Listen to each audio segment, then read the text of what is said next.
Hello and welcome back to a brand new episode of Walford Weekly, your EastEnders podcast. We are reviewing the week from 16th to 20th of November, and my name is Alex, and as always I'm joined by Rob.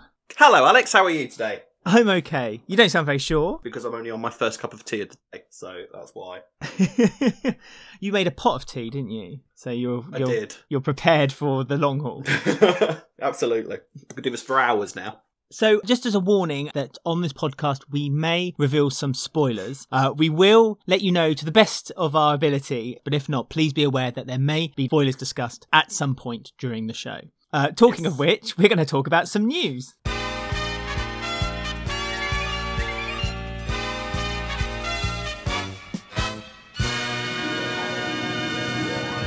And we are starting off with the quite common knowledge that Jessica Plummer and Shane Ritchie have spent almost an entire week in a castle in Wales for the new series, as you do, for the new series of I'm a Celebrity here in the UK. And I found out just before we recorded that Rob is a super fan, so I'm trusting Rob to tell me everything that's been going down with them two since the beginning of this series. Yes, I'm ready. In all honesty, with Jessica Plummer, not a huge amount. The last episode, which was last night, the most exciting thing she's done really so far is stick her head in a box of rats, which she did on the live trial last night, and she freaked out a bit, bless her.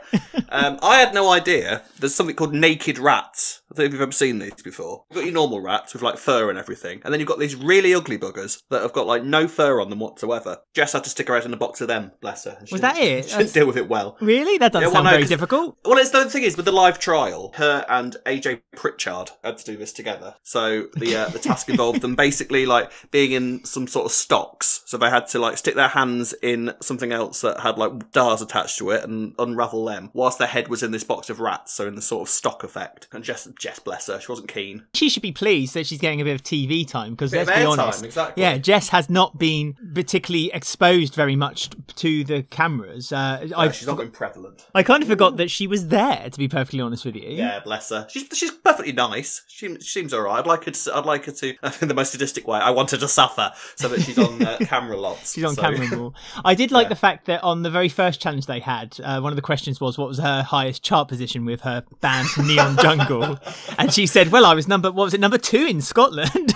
I had no idea that Scotland had a separate chart here, so I wonder if they want to go independent. I mean, I didn't know they had an independent chart either, but no, lo and behold, I looked it up and they do. Yeah, so and you live there, so you know what. Well, I'm hoping for this podcast to be number 1 in Scotland now. We've come quite close to the UK, but I don't quite know how we're getting on in Scotland. Can anybody prove that we're not? That is true. That's what I'm going to start saying. Welcome to Walford Weekly, number 1 in Scotland. Number 1 in Scotland. Archive the new.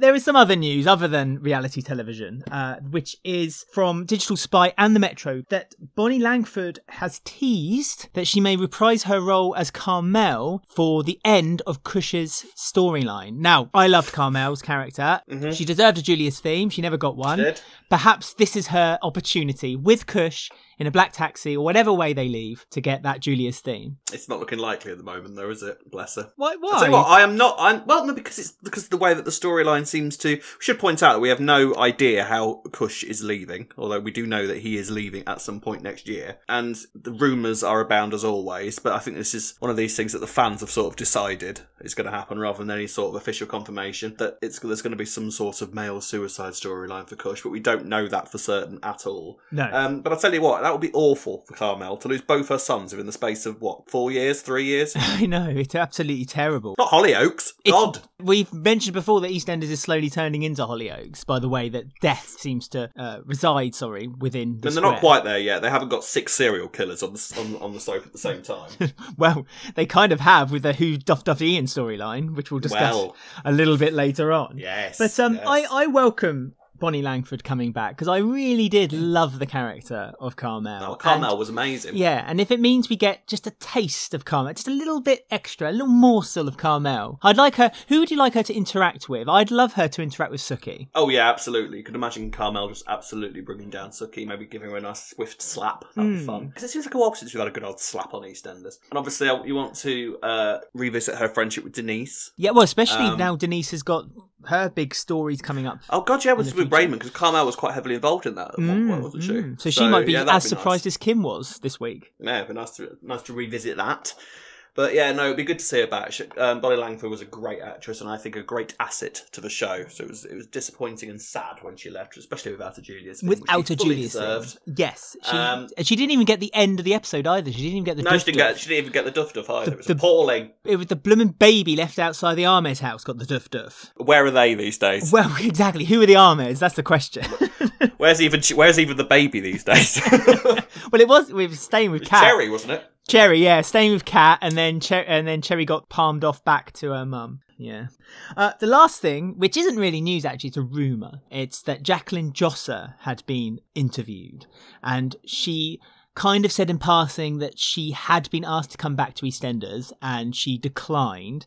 Through the rumour mill, there's a bit of whispering that if she had decided to stay, Max, played by Jake Wood, probably would have stayed on the soap and then would have renewed a contract for perhaps a longer term. How do you feel about that? Do you think Jacqueline Josser needs to come back to the soap? Because I think she's doing quite well on her Instagram. Look what I bought this week business. I'm going to be honest. Yeah, I like Lauren. Jacqueline Josser's a great actress. Of course, she was on I'm a Celebrity last year and won it. Walford Weekly podcast is a big fan of Abby, and Abby should never have died. That's the thing, isn't it? And I would argue that if they were gonna kill either of the daughters off, I think Lauren would have made more sense to kill off than Abby, because I feel that Abby had more story potential. So, Max has sort of drifted as a character since both of his daughters were basically out of the show altogether. But, if Max is leaving, Lauren's obviously got Peter as a return, someone to interact with when she gets back. But apart from that, she's not really got a lot, has she? Really, there's nothing for any of the Brannings anymore. And as you quite rightly said, Abby should never have been killed. She could have been, if they kept her on life support, she could still just be plopped into the soap at any point. 10 years down the line. Just beeping away in the background now and again. Yeah, exactly. Nice little cameo. It would have been absolutely How's Abby fine. doing? She's asleep. She's okay. She's fine. She's in a coma. She'll be back on the soap at some point. I still say she's missed. It was an awful decision to get rid of her. It was really terrible. Considering... And it's so frustrating because she was just building up to be such an epic character.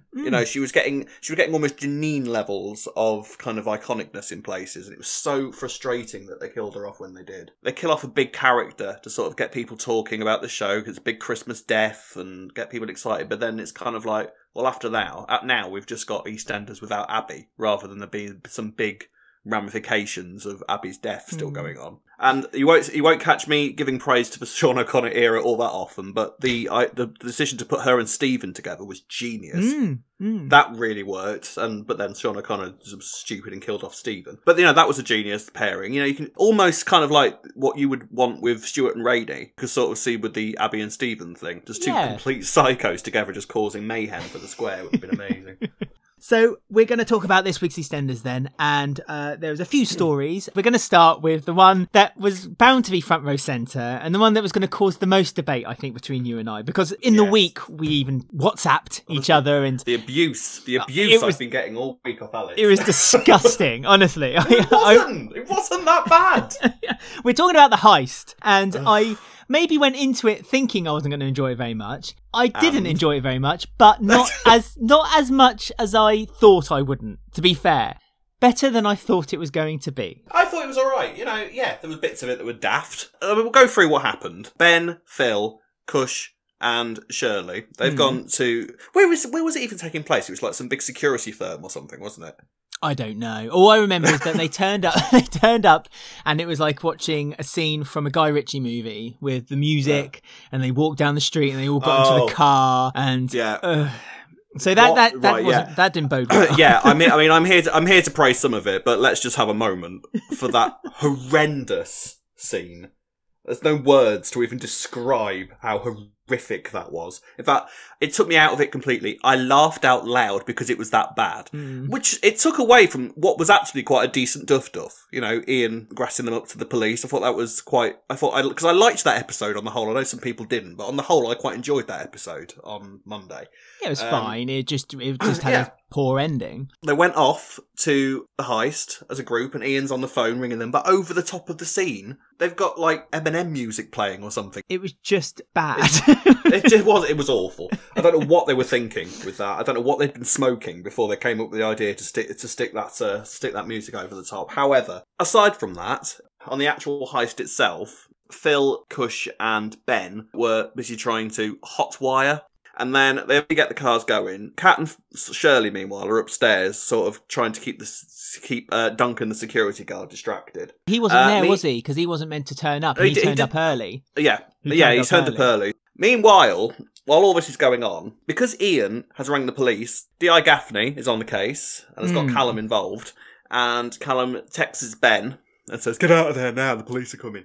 And then it all gets very dramatic. And I have to say, I thought from there, all the big stuff with the police and all that sort of thing, I thought was incredibly well done. I thought it looked amazing on screen. You know, you've got cars flying around and people running around, and it all got quite exciting, I thought. No. See, the funny thing is that I found the other way round. The bit that I found the most fascinating, and this probably goes down to what I want this story to be about, and that is about Kush and his gambling habit and his depression supposedly happening later on.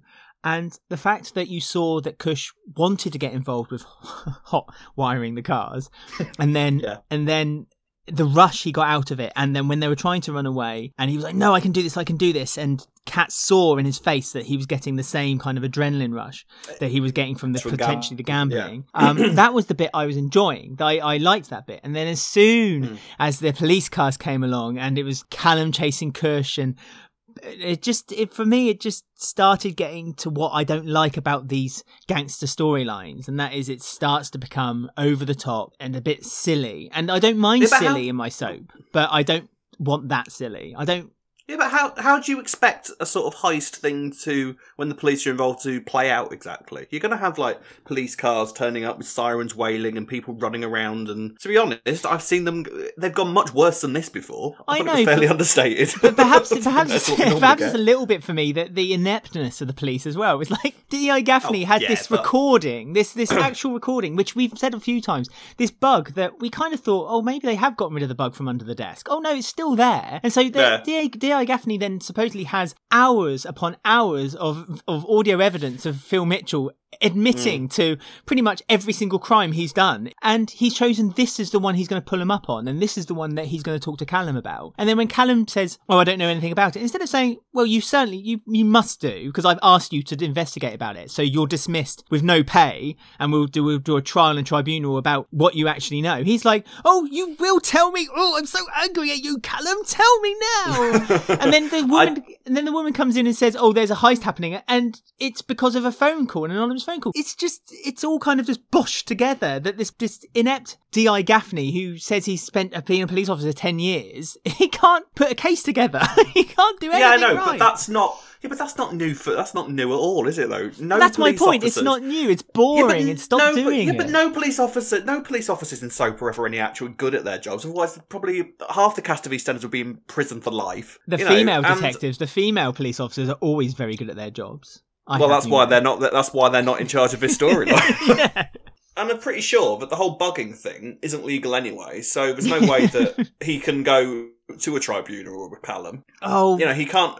He could dismiss him. He could dismiss him. Why? Callum can then go, "Yeah, but he's been forcing me to try and get my boyfriend's father thrown into prison, and here's the bug that he made me put in the garage." Callum's got as much on Gaffney as he has on Callum. Oh, it's too flimsy for me. It just doesn't make any sense. It just kind of floats around all over the place, and every week. And then I'm not saying it's Shakespeare, but no one would ever say that.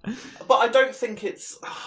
I don't mind it. I mean, I would like the Callum story to progress somewhat, because it has sort of been going in circles for the past month. Of the Gaffney going, get something done. Like a bit like Cora's in a police outfit. And then Callum sort of looking all scared and confused. And I'm still none the wiser of what Callum actually wants to do. D.I. Gaffney has given him the ultimatum as well, that he's got 2 weeks now. I mean, if he has got all this information... I'm pretty sure he said that 2 weeks ago. Yeah, you're probably right.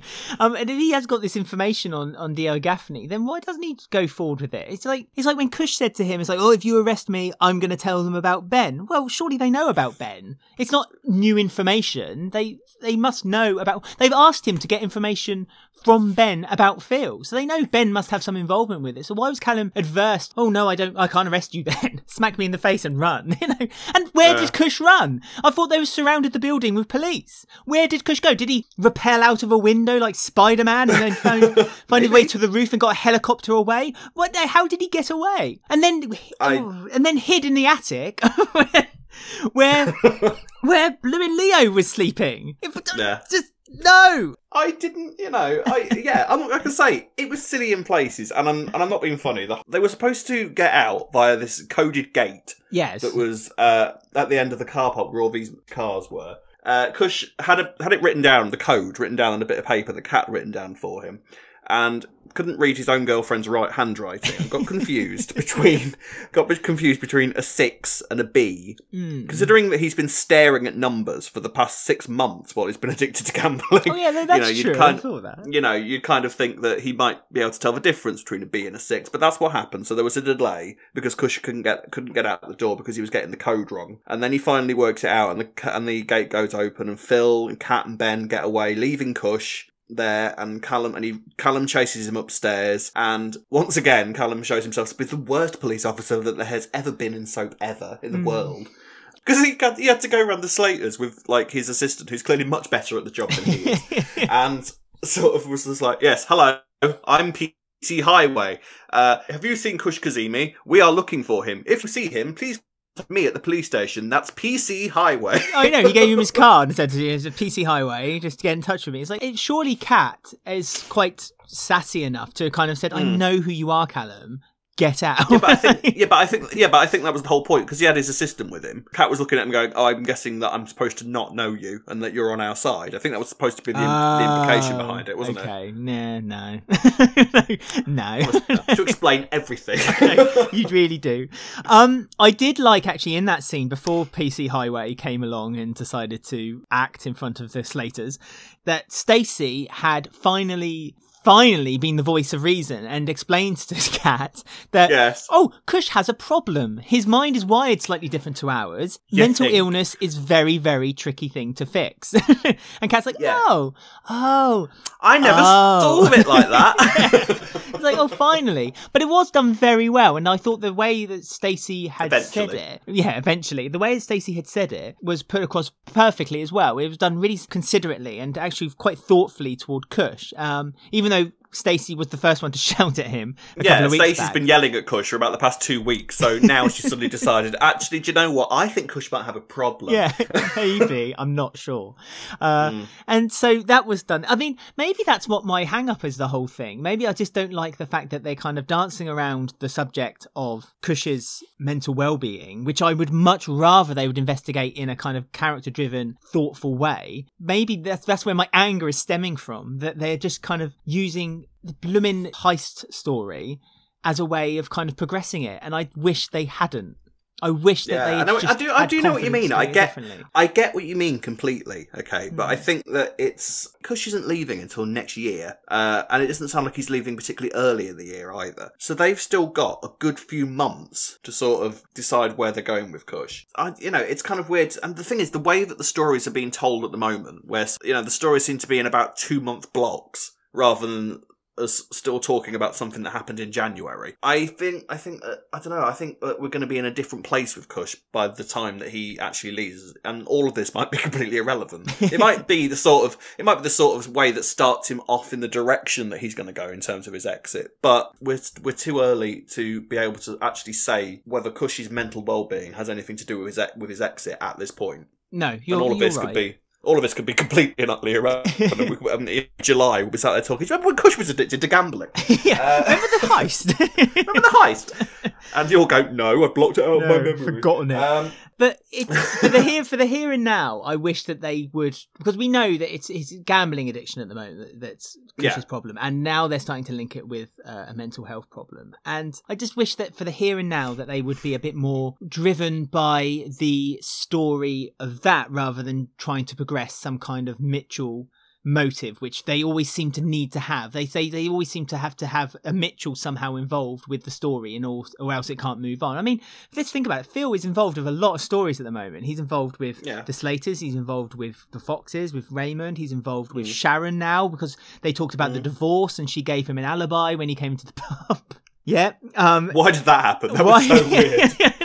So he's involved with lots and lots of stories, and I don't know why they have to always have Phil involved with so many stories. I like Phil. Phil. The thing is, I know me and you differ on this, because the thing is, I don't mind it when Phil's like head and forefront of the show, because I think Steve McFadden is absolutely hypnotic to watch on screen. I've personally got no issue with Phil sort of being there all the time, because at the end of the day, we are supposed to believe that the Mitchells, and Phil particularly, is sort of the head honcho in Walford. So it sort of makes sense for him to be there, presiding over a few different stories. I've never had any issues with that. I understand you do, and I understand why you have an issue with that, because it's kind of like, all right, Phil, go out the way. I want to talk about the other characters. I get it. And, let's be honest, that's what Ben is slowly turning into as well. So sort of, we remember a few months ago, we were at a stage where Ben was literally head and centre of most of the stories that were going on. And really frustrating. I think he was in like 95% of the year's episodes. Yeah, exactly. It was crazy. So I personally don't mind it when Phil's there, because actually I find Phil quite a fun character to watch. I liked the Kush part when you kind of saw him having ups and downs, the gambling again with Stacey and Kat. I went in there negatively, and so I was always gonna not enjoy it. I know. I mean, like I say, I know I get it, but I'm gonna stick by what I say and say that the stuff with like visually, no other soap is doing police chases and cars at the moment. It's just not happening, and doing stuff on location and all of this sort of thing. Like, the other soaps aren't doing that at the moment. And EastEnders, again, is ahead of where the other soaps are, and should be recognised for that, I think. And I thought that, filming-wise, it all looked incredible. Yes, story-wise, it was a bit dodgy in places. I think in the grand scheme of things, you have to admit that it wasn't, A, as bad as you thought it was going to be. And it might...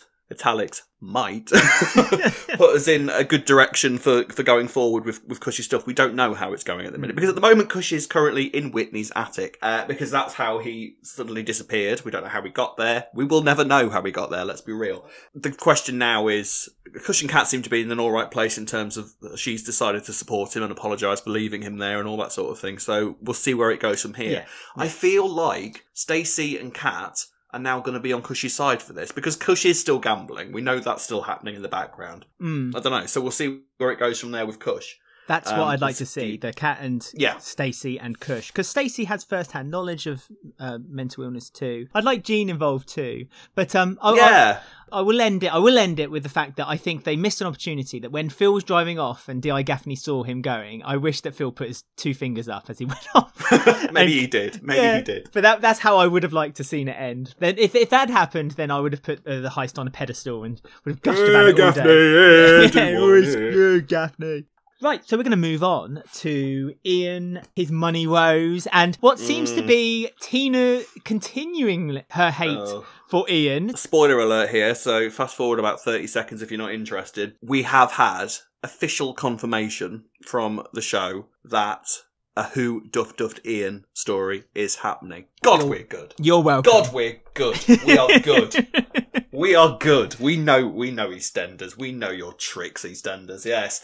All this stuff that it's been building up to, where we've been going, that's a suspect. That's a suspect for this story. We don't know what's happening. Yep. It's all happening. And Tina is officially a suspect. I'm not entirely sure that she's the most solid suspect in the potential list that we're going to have. No, but this kind of come out of nowhere for Tina. She's come out of nowhere, but I don't know. I've got a feeling this is heading toward Tina. I really do. I hope not, for the love of God. I mean, naturally, thinking about it, thinking hard and trying my best to sort of pull something out of this. You can sort of see Tina, I don't know, getting drunk or something. She's flighty enough to do something stupid like that. Tina, I mean, she's got sneaky. Like, she got the information from Kathy this week by topping up her glass, and already quite tipsy Kathy's drinking in the that's old not Albert. Difficult to do though. Not really, but she was like, Kathy kind of gave a passing of, after Kathy had a conversation with Ian saying that, because he asked her to pay the first mortgage repayment. I mean, that was cheeky for the remortgage of the cafe. She slipped to Tina that it's so funny. Kathy was literally kind of like, no, it's none of your business. Let me pour you a drink, Kathy. Well, you know that, Ian. A drink that you've already bought for yourself. She didn't even have to pay even a penny. She just poured the drink. I love Kathy. She's such a mess. I love her. I don't know if you've been watching the classic EastEnders, but she's just found out she's pregnant with Ben, and she refuses to go. Abort. Yeah, I know. If only she knew now what she knew then. She's been pregnant for 3 months, and she'd been drinking the whole time. Anyway, that explains a lot. She's just such a fish when it comes to drinking. Was easily led by Tina to give the information out that Ian has committed fraud. Tina is obviously very angry about what he said to Mick. Tina overheard Ian say that the previous owners had run the pub in the ground despite having won Pub of the Year. And and there was something else as well. We found out that Suki and Ian are now in a deal together so that Ian could tick a few boxes so Suki was able to turn a few houses into HMOs. So but Tina is the one. What is a HMO? Isn't it a shared house essentially used for like students? So that's basically what they've got at the moment with the Slaters, isn't it? It's about the same. Pretty much. I loved that scene with Suki and Ian because it was like the restaurant was all dark and then Suki sort of appeared. She was wearing this big long white coat and she basically appeared out of the darkness like one of the ghosts of Marley. Sort of just floated in and started waving the prospect of 10 grand in front of Ian, and Ian's ears pricked up. I mean, does that put Suki on the suspect list? Is he going to cross Suki at some point? I don't think Suki's going to be very pleased. Tina had given the information to the reporter, all the information she had gathered in her. She was better than Detective Habiba, wasn't she? I mean, Detective Habiba had to find out nugget of information about Max and got caught out immediately by Ian. Tina, give Kathy a few drinks and have a little chat with a few people, overhear a few things, and she's spilling the news. That's where Habiba went wrong. He never got Kathy drunk. That's all you need to do to find out anything in Albert Square. I know. Don't spend your money on a catsuit. Spend your money on a bottle of wine. Bottle of wine for Kath. Yeah, and then she'll be fine. Yeah, I mean, I don't think, as you say, Darth Suki is going to be very happy with she's going to find out that, you know, Ian has basically no clout in the council offices once the newspaper article gets released. Because it's obvious that's what's going to happen next week. It's going to be not about how great the Queen Vic is and try to get more people to come in, but it's going to be all the discrepancies of what Ian's been up to the last few weeks. This is starting to be a pretty hefty suspect list that Ian is annoying now. And actually, you will probably argue with me, but I think for the most part, all of it feels pretty natural. You can imagine that Ian is annoying most of these people. Like I say, Tina is a very dodgy link, and if it turns out to be Tina, I'm going to be annoyed. I think most of the other people that he's annoyed, like all of his family, Sharon, Max, you know, these are all people that you can sort of see Ian would naturally annoy, and he's reached the point where he's going to get duffed on the head at any moment. When do you think it's going to happen? First of all, I'd like to say that when you said I'd argue with you about how organic it was, actually I agree. I think it's been done very well. Yes, I think it's been done very well. I should put my handbag down. Yeah, very well should. It's been done how I remember EastEnders do things, and that's done a little subtle since EastEnders restarted again in September up until now. So, 2 months? And the suspect list has just built and built and built and built. I'm a bit worried that it is now leaning toward it being Tina. That's not for me to say that it's going to be Tina, because I have more trust in the soap than for them to make it that obvious. I think Tina We've got is that on now record, people. That's been recorded.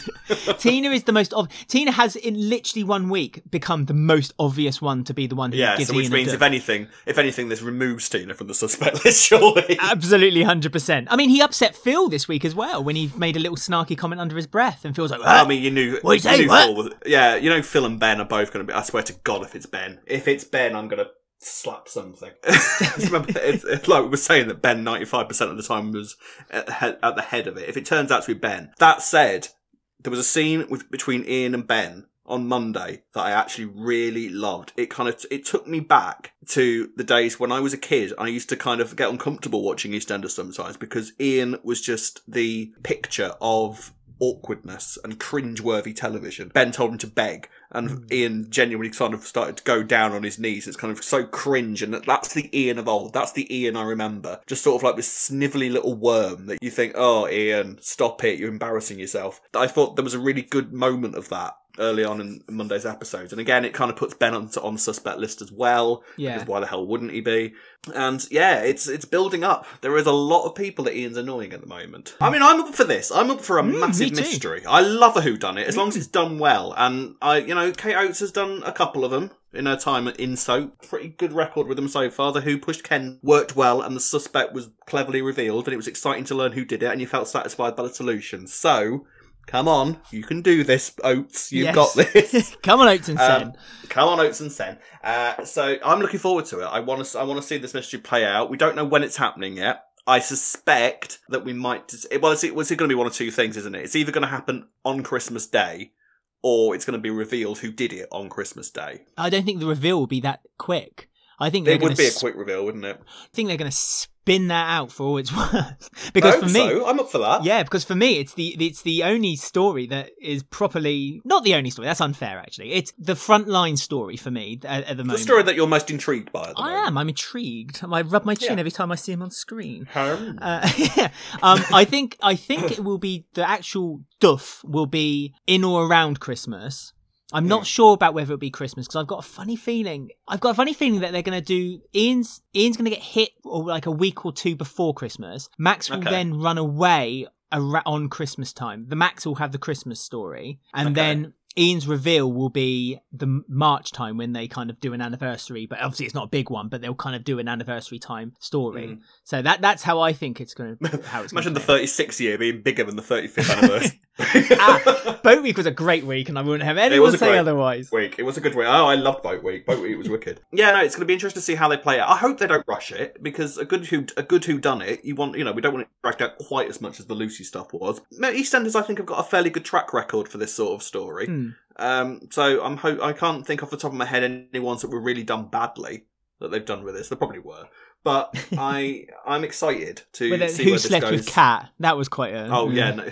Who done her? Yeah, who done Cat in the Duff Duff. That was awful. Yeah, no, that was horrendous. I think we can both say excited. We're looking forward to it. Don't let us down, EastEnders. Better not, I tell you. Better not. Talking about a letdown, Max Branning is now still squeezing his way into Linda's affections and seems to be working as well. Doesn't it? Worrying that Linda is going to relapse onto the booze and end up having a night with Max. She's going in there with a clear mind because she poured the alcohol down the sink, didn't she, at the end of the episode? Yeah, but she's had a couple of blips and now she's sort of been tempted back. Because the way they're doing it is where they always do this sort of thing where it's kind of like, Mick and her have never been so bad. It's like we've never seen Mick and Linda. If you actually think about Mick and Linda as a couple, we're told numerous times that they've been together for years and that they're the strongest couple Walford's ever seen. They're really not. No. they're such a terrible couple a lot of the time. Their foundations are just getting weaker and weaker. It's like how much longer realistically are they going to be able to keep Mick and Linda together? My point exactly. I tweeted the same thing. I cannot see them coming back from this, but then I couldn't see them coming back from Linda's alcoholism. But they did, and they've managed that. But you say they managed it, but have they really? Because really, since they've been back, they've been different. Well, they've not really been close, have they? The big thing is, since Linda's alcoholism was the catalyst for why they're now out of the Vic, and you can tell that Mick misses the Vic because we had that scene last week of him standing behind the bar and kind of you could see the old Mick coming back and he was feeling comfortable like he was home again. And then it all sort of went wrong again, and there has to be a sense of that's Linda's fault in Mick's head. Has to be there. It can't not be. I think that Mick has a bit of a chip on his shoulder and blames Linda for the reason why the way his life is turned at the moment. Spiralling. Linda is being a bit, dare I say, a bit selfish because she's had a lot of help from Mick. Mick's literally saved her life from drowning on the ship. Yes. The boat, sorry. Did that wrong. The ship, God. The massive ferry that was going on the Thames. The canal boat. And she... the old rag doll. They are the Rosie and Jim. They're the Rosie and Jim of EastEnders. Yeah, Rosie and Jim. Yeah. Mick and Linda, the Rosie and Jim of EastEnders. Rosie? Jim! Jim! Anyway. Sorry. Gosh, that went off somewhere. So I kind of understand where Mick might feel a bit resentful toward Linda for that. And Linda is being played by Max, clearly. Max doesn't care about Linda. Max just cares about getting his willy wet. I get the feeling that... I feel like we're supposed to be looking at Max and... I mean, I'm not saying that I'm convinced by it, but I think that we're supposed to be looking at Max and thinking that he's genuinely getting feelings for Linda. I get the sense that's where we're supposed to be thinking. Max is a lovesick puppy. He's always got genuine feelings for anyone who shows him an ounce of attention. I mean, the phrase lovesick puppy mate kind of gives him a bit more cuteness than he's entitled to. Anyway, a lovesick baked bean. With a baked bean with a sex addiction, essentially. essentially, is what Max is. You know, Max has never been any deeper than that. Essentially, Max's life is either working and earning himself money and getting laid as often as he can. That's Max's character, basically. All he seems to do is sit in the pub and just make snarky little comments toward Ian. Yeah, sorry. All he does is sit in the pub and make snarky little comments toward Ian. Yeah, I just got no time for Max. No, I know. God, I'm really piling it on, aren't I? But I just think... I think that I think this problem is, this is sort of the Max we've been left with.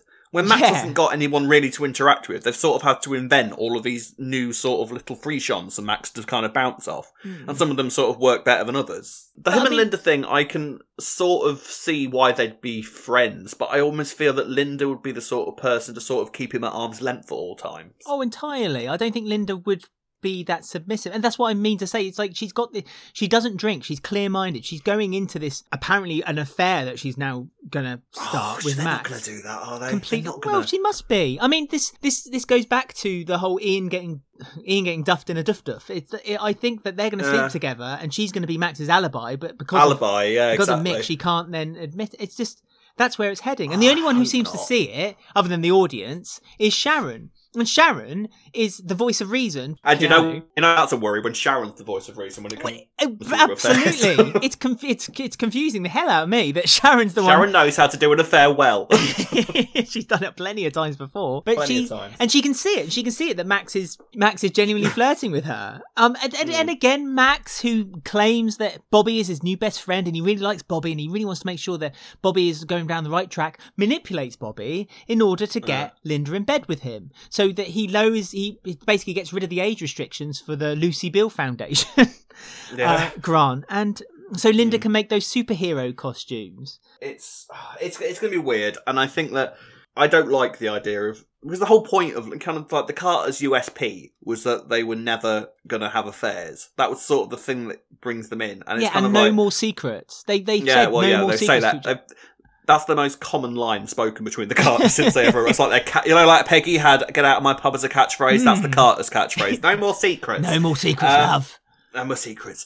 L. And I don't know. It's kind of like, have they reached a point now where Linda or Mick has to have an affair for their characters to progress further? Have they exhausted all other potential out of them? Where it's kind of like, I guess we need to have the Carters have an affair. It's ruined them. It will ruin them. If Linda sleeps with Max, there is no going back. There is literally no going back at that point. Just cannot be rebuilt. But then, you know, we're saying it as though, you know, this is the first time we've been in this scenario. It's not, because Max had with Mick had the thing with Whitney. And the Max kiss. Wishes. It was a Mick kiss. but come on, it had the potential to go further, and I'm still not convinced that that's never ever going to happen at some point down the line. Yeah, but it's fair game if Linda sleeps with Max. Fair game. It is. Mick has every right, to be honest. Linda's kissed Max. Matt and Mick has kissed. So at the minute they're even. Yeah. So now he needs to get even with Linda if she sleeps with Max. No, of course I don't mean that, but like it's they just cannot. It cannot work because their whole relationship, you said it yourself, is built on the fact that they've been together since they were 15 years old, which has now been torn apart because of this revelation about Mick and the abuse he got when he was a child, and blown that story out of the water. And so now everything it's like a domino effect. Everything now follows it, where we've built this story between the Carters is dead or dying, and now Linda. If it was literally the final nail in the coffin, if Linda sleeps with Max, that is it, done. There's no more they can do, and I don't know what they can do with the Carters after that. Do they then have them go their separate ways, and then 2 years down the line they realise they are best for each other, and they come back together again? I just can't see it. Who knows? I mean, it's weird enough to have the Carters out of the Vic because that's how we know them. And at the minute, they're sort of balancing on a precipice of still working. So it's very tentative balance. Very tentative, very. But it's, you know, you're sort of looking at them thinking, right, okay, so where are because they've got to have a plan for the Carters going forwards.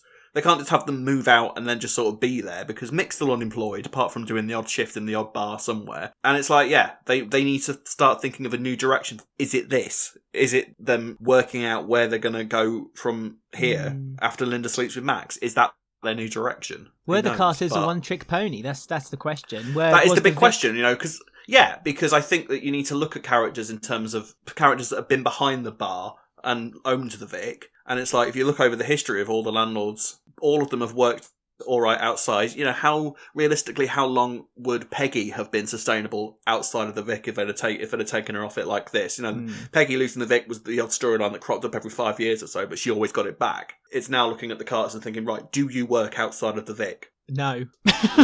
Yeah, potentially not. Potentially not. We need to look at, I mean, let's be honest, it's both good actors who are capable of doing their stories, but it's like, do they work outside of the Vic environment? We will find out within the next couple of months. Or do they work better separate outside the Vic? Who knows? Whether they're together better in the Vic? Maybe, who knows? Yeah, and you know, we might discover that one works outside of the Vic, but the other one really doesn't. So it's going to be interesting to see sort of where the Carters go from here. Obviously, the Carters are a shadow of their former selves because that whole family unit has disappeared. Yeah. I mean, at least Danny Dyer has the wall to fall back on, so that's the main thing. Drop them. No, don't. A story I really, really, really enjoyed this week, actually. It's Denise and Raymond and Kim returning and Jack. I really liked this story. I liked it a lot. It was all done in one room, which I also enjoyed, apart from the very end when Jack and Denise got together over a glass of red wine. But before that, when they were all kind of interacting, it was all done in the one space. And it was revealed to Kim after she came back from her guided tours, which were a roaring success from the reviews that she was reading out. Yeah. They sounded like our reviews of Walford Weekly, to be perfectly honest with you. Yeah, I knew nothing about EastEnders before I listened to Walford Weekly. I'm still none the wiser, but they made me laugh.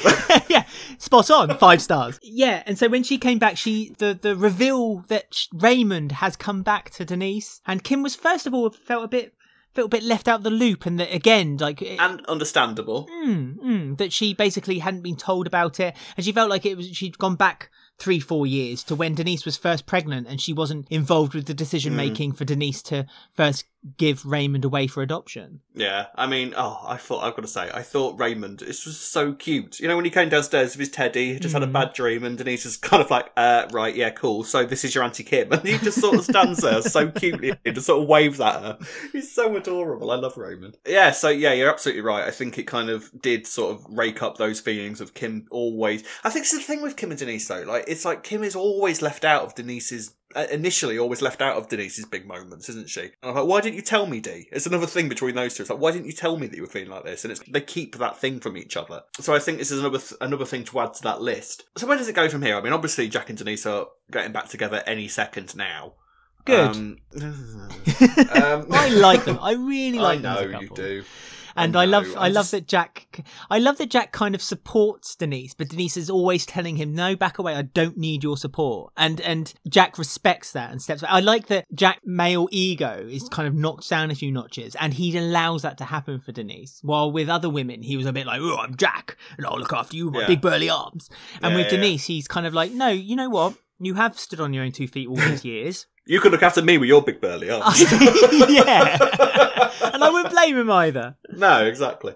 I didn't like the way that he had to go at Kim. I will say that. I thought that was a bit. I suppose it was sort of in order, but at the same time, it was Kim, so he's out of order. Yeah, no, I think that Kim was within rights to be upset, and I think I think so. Didn't know really the history between Denise and Kim, especially with Raymond, to kind of stick his nose in the way he did. But again, Denise stepped in and said, "No, Kim's right to feel that way, Jack. Go away." Naff off. Yeah, exactly. And again, she stood up to Jack, and Jack respectfully kind of stepped back and said, yeah, "Okay, fine, I will do." So this is why the dynamic seems to work for me with Denise and Jack. Kim, even though she got told off by Jack, that she still supported the relationship between them. Yeah, no, sure, exactly. Which I thought that was very mature of Kim, actually, because she sort of because then when Kim would sort of be churlish at that point, sort of like, all right, you want to get back to my sister after speaking to me like that? I think not, young man.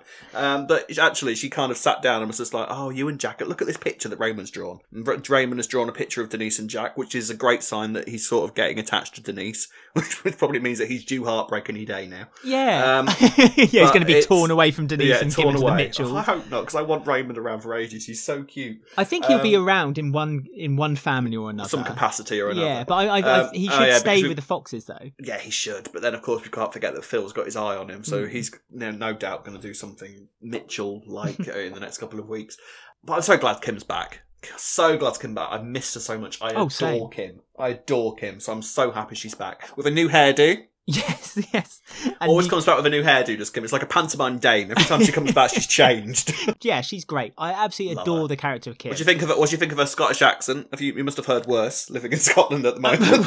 Well, I would. When she said Nessie, I was a bit Nessie. No, I don't think so. I like that she also got out of her bag a bottle of whiskey. Just started drinking it. Just casually started drinking it. Like the Scottish do. She's going to be like Patrick with rum now. Sampling whiskey. Yeah, no, I love Kim being back. She's a bit of light humour. I haven't laughed at EastEnders for a little while. Genuinely belly laughed, other than when you're not meant to. And with Kim, I really did this week. She was fantastic. I love her so much, and it's so. I mean, I could say this isn't new news, but I could sit and pretend and just praise Kim for years because it's so difficult sometimes to get those genuinely funny comedy characters right.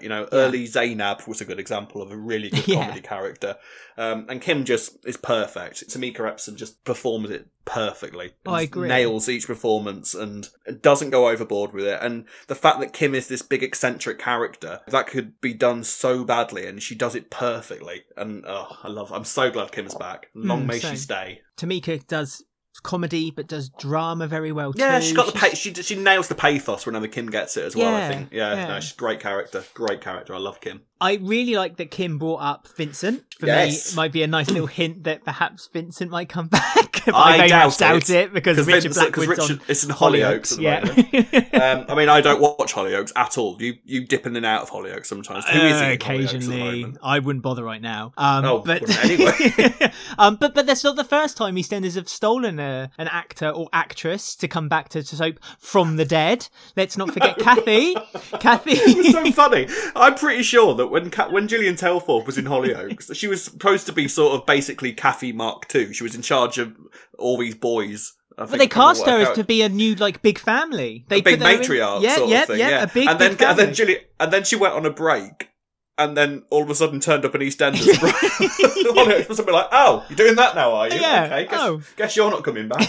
That's that contract over then. So so they've done it before. They've poached the dead from Hollyoaks and brought them back. Do you want to come back though? Story did feel a bit incomplete, I suppose, but I just want it wrapped up, basically. I don't want him to be a permanent character. I just want his story wrapped up. Because we also need to address the fact that neither Pearl or Mika were with Kim when she returned. Where are the kids? Oh, yeah. They're probably still in the taxi waiting for her to finish. Probably finish her whiskey. Stay in there for a little while. I'll be back in a minute. I'll be back in a minute. Go on, just stay there. Talk to the nice taxi man. Walked in.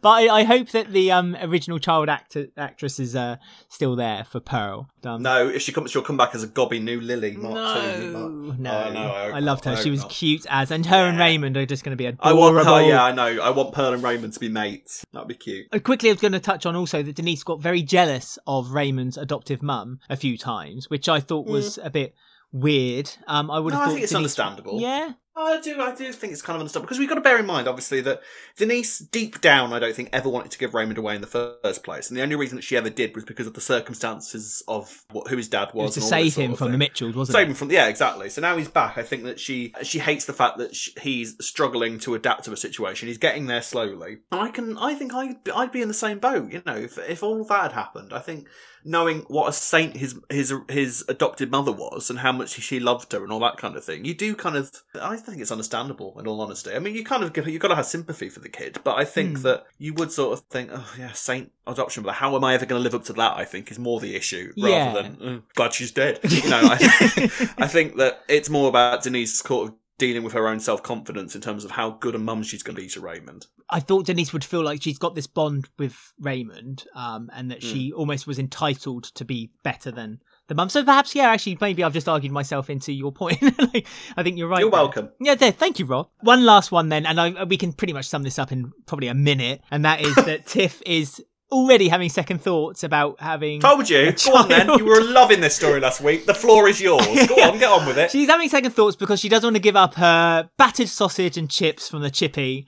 I like the fact that they had a bag of Bill's Place, as if it was like a product placement. like at the beginning of the shot, you just saw this shot right in the centre of the screen of Bill's Place, and then the kind of camera came up, and then you saw. It was like the BBC were preparing themselves to become a commercial channel, ready for Heinz tomato ketchup.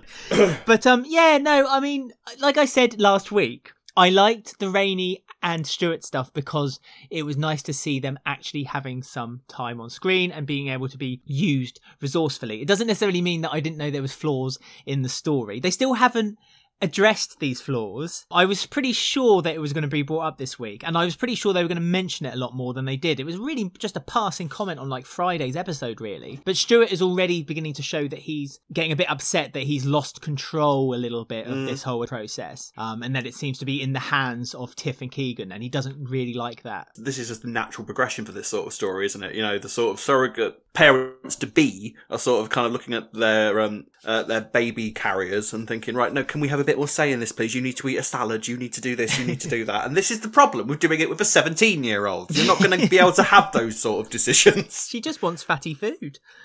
Don't we all? But, you know, I ain't going to carry a baby, and I don't blame Tiff at all. If you can't, I mean, for start, Rainie was bloody eating chocolate and ice cream and ketchup when she thought she was pregnant, so there's no point in her getting lectured about what she's eating when she's pregnant. I know, I did think that. I thought that, like, Rainie was quite happy to eat all kinds of junk food, but they're telling Tiff not to. Stuart would give it to her as well. Yeah, and they're trying to stuff Tiff with pills and olive oil and primrose arthritis tablets. Arthritis tablets in case the baby comes out with arthritis. It was absolutely shocking. It was nuts. It was. Basically, the cracks are beginning to show. They're not addressing the fundamentals, which is that it's a 17-year-old girl who hasn't had a full term with a child yet. So maybe that's something that can be considered. Which essentially is the main issue with the story. Yeah. Which I concede. I don't know. It's becoming a kiff story. It's becoming that works. Yeah, a kiff story. There you go. I'm worried it's going in that direction, and it's going to become less about Stuart and Rainie when I actually wanted to be about. You want it the other way around? Yeah, the other way around. That Stuart and Rainie are going through a real struggle that they want children, and I don't think anything will ever replace that want, and that's the story I want to see. So again, it's a bit. I wish you the best of luck with that. It's a bit like the Kush story, I guess. It's like I know what I want the story to be, but I'm worried that they're using a lot of filler to avoid or stretch it out for all it's worth when they don't necessarily need to. If they're not going to go through with the whole Tiff having the child story, then I'd rather they just made it a kind of a short-term story arc and then move on with what Stuart and Rainie are going to do next, and then give Tiff and Keegan maybe a story further down the line. I mean, it'd be good if Stuart and Rainie find out that maybe Tiff and Keegan are pregnant with their own child, and then the jealousy that might happen. Oh, Tiffany Keegan. Yeah, sorry. Yeah. So yeah, if Tiff, not Rainie, that can't happen. Rainie can't have her own child. Can't Fallopian have children. Tubes are scarred. Bad. No. We're not letting that happen, EastEnders. We're going to pull you up. We won't let that go. We haven't forgotten that. I don't know. It's just. Do you reckon they might go down the line of a kind of Rainie baby kidnap kind of probably. crazy I wouldn't put it past her for a second. You know, I'm actually damn right, because I don't want to lose that side of Rainie's character. No. And Stuart's character. You know, you've got to bear in mind that both of these characters are volatile at the best of times, so that should never be lost. So yeah, actually, if we've got to endure this, then yeah, let's do all that sort of thing with them as well. Okay, but it's all theory at the moment, and as I say, it was very much a kind of like this happened movie. Yeah, kind of and then one very small little thing in the week was the fact that Habiba has blocked Iqra on Instagram.